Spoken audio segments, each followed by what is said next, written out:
Some quick previews. Michigan State going to Boston College, 7:30. NBC should be... No? You said Michigan State going to Boston College? Sorry, Michigan State versus Boston College. Evan will be there, 7:30 p.m. NBC should be Eagle Blackledge in the crew there. Catherine Tappan had them like sideline reporter. last year. Big Ten Saturday night. Yeah. Nicole Auerbach on the desk at halftime. Oh, yeah. Josh Perry and her just... Spread is -3.5. Spartans over under 46.5.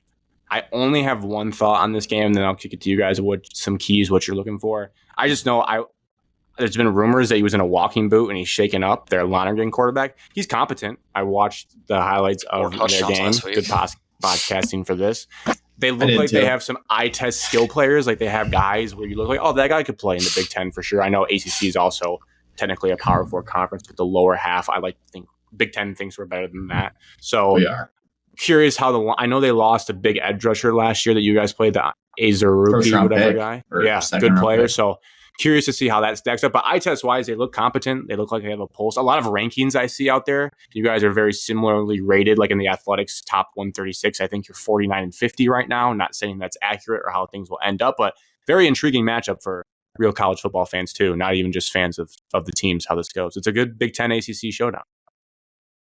Yeah, Boston College played Fordham last week, I believe, right? The Rams. They were like the worst team in FCS last year. Like they are absolute joke of a football team. So I would not look into anything about Boston College's game from a stat perspective. Like they're a joke. I will say on the quarterback, like he was competent, can't run, which is good. Very good for us. And he doesn't like have a lot of zip on his ball. It's kind of like a pocket passer, kind of just lofted in there.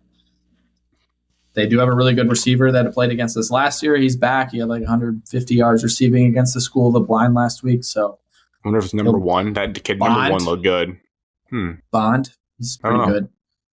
The only stat that matters in that game is they could not run the ball against Fordham, which is huge because we have shown under Jonathan Smith that, we've been pretty competent against the run.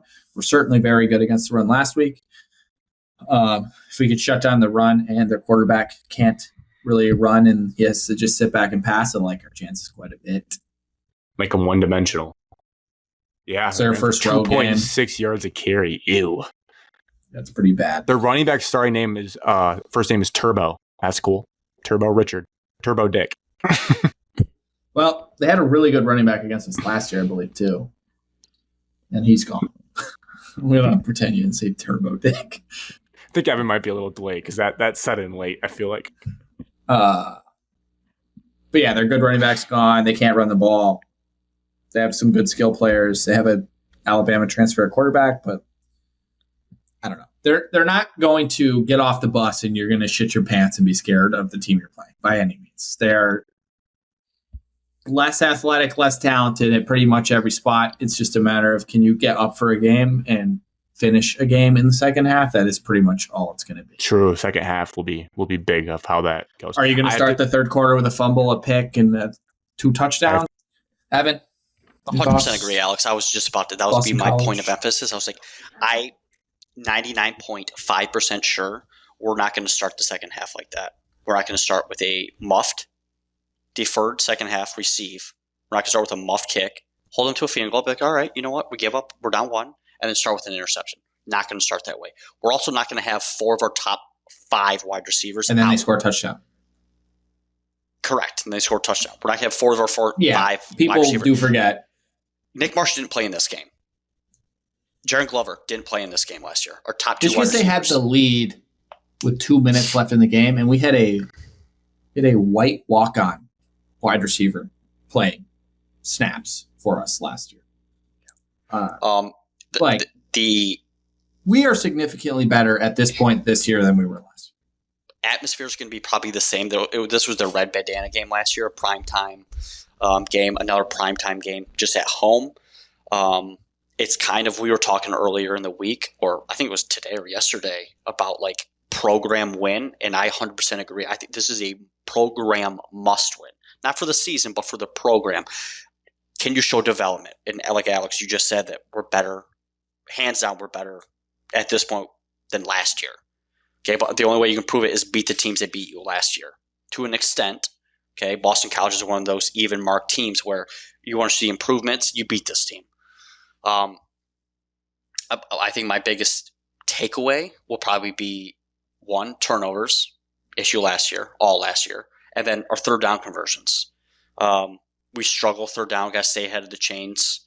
Okay, so run game has to be vital.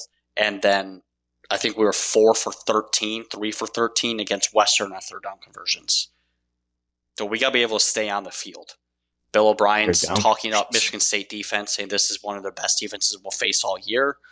It also goes into the fact that the Boston College defense, Boston College offense last year that we faced, and this year that we're going to face, complete 180 change. Last year was in a phone booth, running quarterback, running misdirection. This year is drop back, chuck it ball. Completely different. You're not going to get too much off of the first game, but I think it would be slow in the first half. I would love, me personally, take the ball and score the first. Get a lead, make them play from behind. That's coming out of a person that always says to get the ball in the second half. I want the ball and score. I have full faith. I have confidence in this game. It's just like a Power 5 game, so you're always hesitant on those types of games. But I like it when we're at home. Our quarterback's better. Hands down, it's college football. Our quarterback at this point is better than their quarterback. I'd go as far to say is Michigan State's better at every position outside of kicker because I don't know who's kicking. The only thing that's going to matter in this game is Childs going to throw 5 interceptions? Are we going to fumble the ball? Are we going to be sloppy? Are we going to have a bunch of penalties? On paper, you're more talented. You're at home. Boston College is breaking in a new quarterback. This is a absolute must-win game. Must-win meter. Boom. Win game. If I come here next week and on this podcast and we lose, I'm pretty much checked out. It's it. I'd be pissed. There's no reason to lose this game. I expected this game to be comfortable. We win by 10 or more. 14. We should be. They were not good last year. They had a quarterback who just beat Alabama on the road last week. And we had that beat. Bill O'Brien didn't want him. Jarring the worst third quarter I've ever seen in my life. Yeah. Rain. Disaster. And yet all of that, no Nick Marsh, no Jaron Glover, no receivers. All of that. And we were leading with 2 minutes left. And then Malik Spencer gave up a dog shit touchdown. You're convincing me it's going to be a blowout. I wasn't going to go that way. We should kill them. We should kill them. I honestly think that we should win with ease. You stick with the same old line. You pound it down your throats. You run play action. You have elite receivers. You have elite pass catchers to throw to. Get enough pass protection, run the ball decently, and you should win this game by 2 touchdowns. Alex, -4.5. If you don't, they're people. Over under 46. Take their food. Program game. Oof, -4.5 now. -4.5. Moved up to one. ESPN. To you guys. ESPN. We're getting on the Alps train.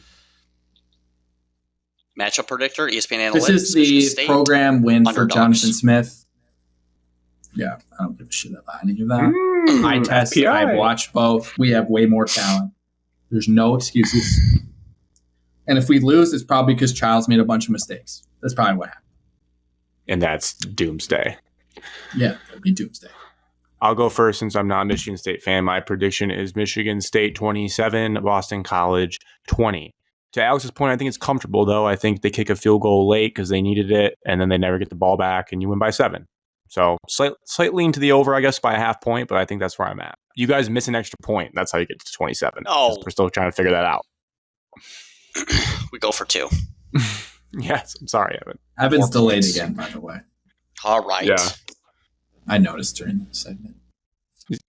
You went quick. I'll go then while he's gone. Okay. I think this is the Michigan State-Miami game from 3 years ago. We were there. Where, it's I don't know, we're up 7 going in the fourth quarter, up 3 going in the fourth quarter, and then we just run away. So 31-14 final. Michigan State dominant victory. People are feeling good in East Lansing. only to then realize, Boston College sucked anyway, so it wasn't that good of a win, but whatever. 31-14. Evan, he compared to the Miami game of 2021 that we were at.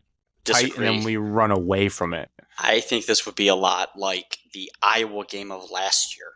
Oh. That game was a comfortable win as well.